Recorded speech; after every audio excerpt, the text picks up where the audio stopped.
ബോബിയാണ് ഞങ്ങളുടെ കൂട്ടത്തിൽ ഏറ്റവും പൊക്കമുള്ളയാൾ. നമ്മൾ കമ്പാരിസൺ മാറ്റി ഇനി സൂപ്പർലേറ്റീവ് നോക്കുകയാണ്.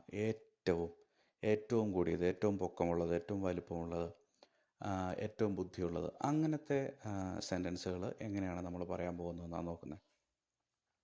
അരുണാണ് ഞങ്ങളുടെ കൂട്ടത്തിൽ ഏറ്റവും തിരക്കുള്ളയാൾ. ഞങ്ങളുടെ കൂട്ടത്തിൽ എന്നുള്ളത് എമംഗ് അസ് എന്നായിരിക്കും. Arun is the busiest among us. അപ്പോൾ ഈ സൂപ്പർലേറ്റീവിന് മുമ്പ് ദ ചേർക്കണം. Arun is the busiest among us. അവനാണ് ഈ ഗ്രാമത്തിലെ ഏറ്റവും സുന്ദരൻ.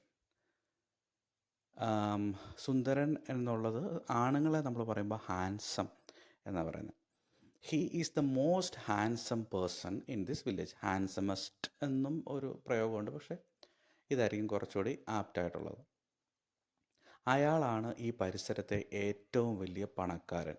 ഈ പരിസരം എന്ന് പറയുമ്പോൾ നമ്മൾ ഈ ലൊക്കാലിറ്റി ആണോ, വളരെ വലിയ പണക്കാരനാണ്. He is the richest person in this locality. Richest, അപ്പോൾ റിച്ചിൻ്റെ സൂപ്പർലേറ്റീവ് മോസ്റ്റ് റിച്ച് അല്ല, റിച്ചസ്റ്റ് ആണ്. അച്ഛനാണ് വീട്ടിൽ ഏറ്റവും അധികം ശബ്ദമുള്ളയാൾ. ശബ്ദമുള്ളയാൾ ലൗഡായിട്ടുള്ള ആളല്ല. Dad is the loudest in this house. ഇംഗ്ലീഷിൽ അതിൻ്റെ ഡാഡ് എന്ന് പറഞ്ഞതേ ഉള്ളൂ, ഫാദറെന്നോ അങ്ങനെ വേണമെങ്കിലും പറയാം. അറിവാണ് ഏറ്റവും വലിയ ആയുധം.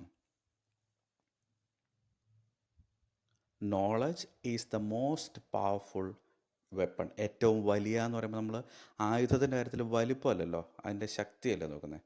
അതാണ് നമ്മളതിൻ്റെ സെൻസ് മനസ്സിലാക്കിയിട്ട് വേണം ട്രാൻസ്ലേറ്റ് ചെയ്യാൻ. സത്യസന്ധതയാണ് ഏറ്റവും നല്ല നയം. ഇത് നമ്മൾ പണ്ട് തൊട്ട് കോമ്പോസിഷനൊക്കെ എഴുതി പഠിച്ചിട്ടുള്ള ഒരു വാചകമാണ്. Honesty is the best policy.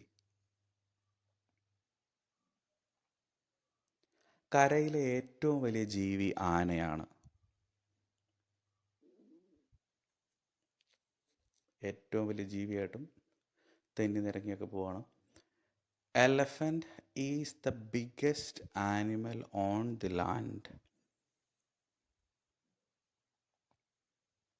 ഇതാണ് ഏറ്റവും എളുപ്പമുള്ള പരീക്ഷ. ഇത് ഭയങ്കര സിമ്പിൾ പരീക്ഷയാണ്.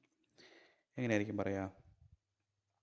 This is the easiest exam, അല്ലെങ്കിൽ this is the easiest of all exams എന്നും വേണം നമുക്ക് എലാബറേറ്റ് ചെയ്ത് വേണമെങ്കിൽ പറയാം.